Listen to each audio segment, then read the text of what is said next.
새벽 묵상 시간에 오신 여러분을 주님의 이름으로 환영하고 축복합니다. 오늘 성경 본문 말씀 제가 읽어드리도록 하겠습니다. 오늘 성경 본문 말씀은 요한계시록 4장 1절에서 11절까지의 말씀입니다. 이 일 후에 내가 보니 하늘에 열린 문이 있는데 내가 들은 바 처음에 내게 말하던 나팔 소리 같은 그 음성이 이르되 이리로 올라오라. 이후에 마땅히 일어날 일들을 내게 보이리라 하시더라. 내가 곧 성령에 감동되었더니 보라, 하늘의 보좌를 베풀었고 그 보좌 위에 앉으신 이가 있는데 앉으신 이의 모양이 벽옥과 홍보석 같고 또 무지개가 있어 보좌에 둘렀는데 그 모양이 녹보석 같더라. 또 보좌에 둘러 24 보좌들이 있고 그 보좌들 위에 24 장로들이 흰 옷을 입고 머리에 금관을 쓰고 앉았더라. 보좌로부터 번개와 음성과 우레소리가 나고 보좌 앞에 켠 등불 7이 있으니 이는 하나님의 7 영이라. 보좌 앞에 수정과 같은 유리 바다가 있고 보좌 가운데와 보좌 주위에 4 생물이 있는데 앞뒤에 눈들이 가득하더라. 그 첫째 생물은 사자 같고 그 둘째 생물은 송아지 같고 그 셋째 생물은 얼굴이 사람 같고 그 넷째 생물은 날아가는 독수리 같은데 4 생물은 각각 6 날개를 가졌고 그 안과 주위에는 눈들이 가득하더라. 그들이 밤낮 쉬지 않고 이르기를 거룩하다 거룩하다 거룩하다 주 하나님 곧 전능하신 이여 전에도 계셨고 이제도 계시고 장차 오실 이시라 하고 그 생물들이 보좌에 앉으사 세세토록 살아계시는 이에게 영광과 존귀와 감사를 돌릴 때에 24 장로들이 보좌에 앉으신 이 앞에 엎드려 세세토록 살아계시는 이에게 경배하고 자기의 관을 보좌 앞에 드리며 이르되 우리 주 하나님이여 영광과 존귀와 권능을 받으시는 것이 합당하오니 주께서 만물을 지으신지라 만물이 주의 뜻대로 있었고 또 지으심을 받았나이다 하더라. 아멘. 요한계시록 4장과 5장은 하늘 보좌 그리고 어린 양에 관한 환상의 내용을 기록하고 있습니다. 그중 오늘 우리가 함께 읽은 본문은 이러한 내용의 전반부에 해당되는 부분으로서 하나님 보좌의 광경을 묘사하고 있는 부분이다라고 하는 것이죠. 여기서 요한이 환상 중에 본 하늘 보좌의 광경은 이런 내용이었습니다. 먼저 찬란한 하나님의 보좌가 있고 그 위에 심판자가 앉았으며 보좌를 중심으로 우주적 교회의 대표들을 상징하고 있는 24명의 장로들이 둘러앉아 있고 보좌로부터 성령이 나오사 보좌 앞에 앉아 있었다라고 하는 것이죠. 또한 보좌 앞에는 정결하고 넓은 유리바다가 있었고 보좌 가운데와 주위에는 모든 피조물들을 대표하고 또 상징하는 4가지의 생물이 장로들과 더불어 하나님을 경배하며 찬양하고 있는 모습, 그 모습을 요한이 지금 들려주고 있는 것이다 라고 하는 것이죠. 이를 통해서 말일에 모든 심판과 모든 구원이 궁극적으로 하나님의 주권과 하나님의 섭리에 있음을 이 요한은 강조하고자 했던 것입니다. 그리고 여호와 하나님의 어떤 영원하심과 그리고 창조자로서의 가지고 있는 절대 주권을 드러내고자 하는 목적이 이 요한에게 있었다라고 하는 것이죠. 그런데 요한이 말하고 있는 하늘 보좌에 앉으신 이의 모양에 대한 묘사를 기록하고 있는데 이 묘사가 조금 특이합니다. 요한은 3절에서 하늘 보좌에 앉으신 이가 어떤 모양을 가지고 계신지에 대해서 묘사를 하고 있습니다. 요한은 보좌에 앉으신 하나님을 앉으신 이의 모양이 벽옥과 홍보석 같고 라고 묘사하는 것으로 만족하고 있다는 것이죠. 즉 하나님은 어설프게나마 인간의 모습으로 표현해 보려고 하는 그러한 시도를 버려버리고 단순히 보석의 반짝임 정도로 설명하고 있다라고 하는 것입니다. 창세기 말씀에 익숙한 우리는 하나님의 인간의 형상이 빗대서 상상해 왔기 때문에 이러한 요한의 묘사는 어색하기도 하고 또 한편으로는 실망스럽기도 하다라고 하는 것이죠. 그러나 우리가 조금만 더 깊이 생각해 본다면 인간의 짧은 지식과 인간의 입술로 과연 하나님의 형상을 표현하는 것이 가능할까? 라고 하는 질문을 던지게 되고 궁극적으로 우리가 얻게 되는 답변은 무엇입니까? 불가능하다 라고 하는 답을 얻게 된다라고 하는 것이죠. 그래서 요한은 그가 본 환상을 다시금 기록하면서 그러한 시도를 포기했던 것이다 라고 생각이 됩니다. 그러나 그럼에도 요한은 자신이 본 것을 세상 사람들에게 증거해야 할 책임이 있음을 계시록 초반부터 드러냈었던 사람입니다. 즉 최선을 다해서 자신이 본 것을 묘사하고 기록해야 했던 것이 그가 가지고 있었던 어떤 임무와 책임이었다라고 하는 것이죠. 그래서 그가 택한 것이 바로 보석이었습니다. 그가 하나님을 묘사하는 데 사용한 이 벼룩과 홍보석, 그리고 뒤에 하나님을 둘러싼 무지개와 연관지어서 나오는 이 녹보석이라고 하는 것이 무슨 의미를 가지고 있는지 많은 학자들에 의해서 여러 가지 의견이 있기는 하지만 우리가 그것들을 일일이 다 살펴볼 수는 없겠습니다. 대체로 이 세 보석은 고대 세계에서 가장 중요한, 가장 값진 그런 이제 보석을 대표하는 대표적인 이제 보석이다라고 말할 수 있겠습니다. 그만큼 이 요한은 이 보석들로 하여금 하나님의 가치를 드러내고자 했었다라고 하는 것이죠.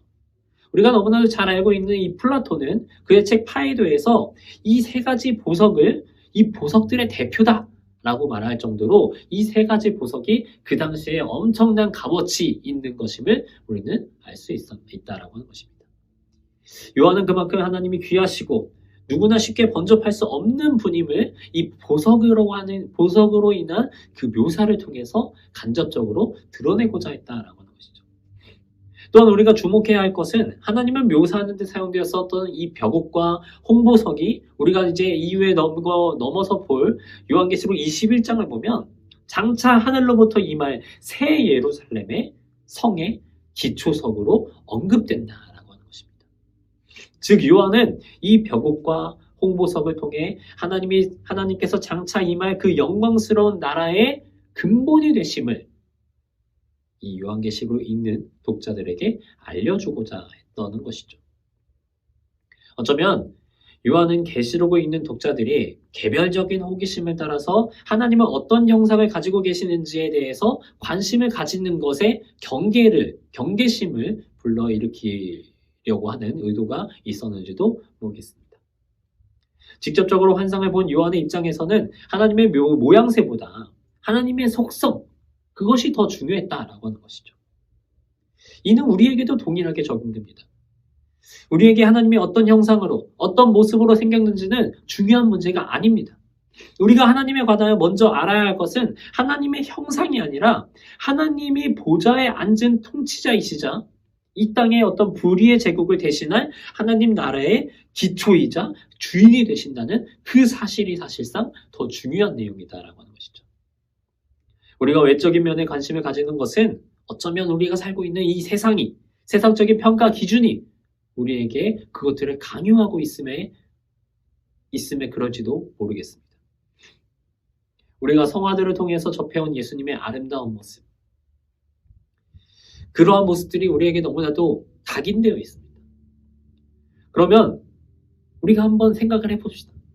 사실 예수님의 모습이 엄청나게 못생긴 얼굴이었다라고 한다면 과연 우리들이 가지고 있는 이 신앙의 변화가 있을까요? 그분이 이 땅 가운데 행하신 구속사역이 그분의 외모 때문에 반감되는 것일까요? 그리스도인이라고 한다면 마땅히 이런 세상적인 눈을 버리고 영적인 눈을 띄워가지고 하나님을 더 깊이 깨닫기를 소원해야 한다라고 하는 것입니다. 우리에게 중요한 것은 오직 하나님이 우리의 통치자이시자 우리의 구원자 되시며 전 우주의 창조자이심을 기억하고 고백하는 것이다 라고 하는 것이죠. 그보다 중요한 깨우침은 없다는 것입니다. 우리에게는 아직 이러한 깨우침이 부족합니다. 그것을 어디에서 확인할 수 있습니까? 아직도 우리가 교만한 모습을 가지고 있다는 것을 통해서 알 수 있습니다. 우리의 본문 11절에서 24명의 장로들은 하나님을 찬양합니다. 그 찬양의 내용에서 창조의 주체이심을 고백함과 동시에 인간을 포함한 모든 만물들은 창조의 객체임을 고백하고 있는 찬양이다라고 하는 것이죠. 그들은 겸손했습니다. 24명의 장로들은 모든 믿는 자들의 대표로 부러움과 존경의 대상이 될 수 있었지만 스스로를 높이기는커녕 오히려 자신을 낮추는 데 힘썼다라고 하는 것이죠. 그들이 그렇게 할 수 있었던 이유는 무엇입니까? 바로 하나님을 창조주로 그리고 본인 스스로든 피조물로서 여기고 있는 그 인식이 분명했기 때문에 그렇다라고 하는 것이죠.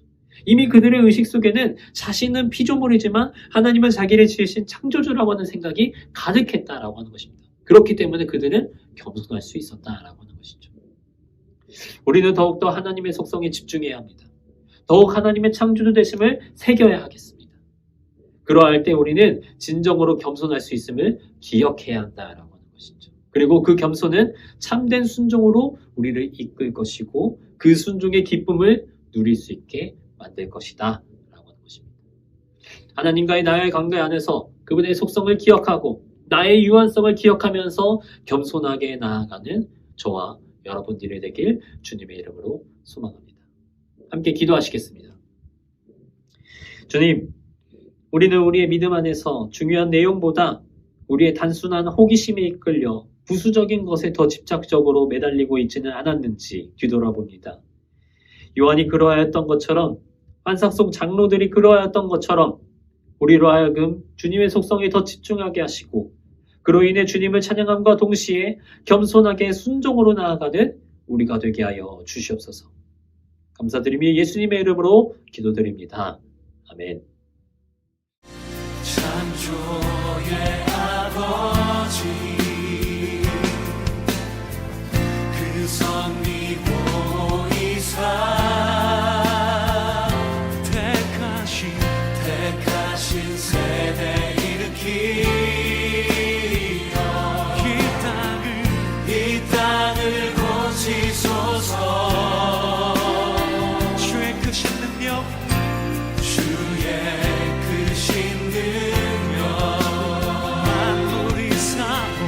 만물이 사모하니 성령의 기름 부어주사 이 시간 임하소서. 주 영광 여기 임하사 열방 향해 금이 비추소서. 주의 얼굴 구할 때 주의 향기 머무소서. 주의 향기 머무소서. 열방의 통치자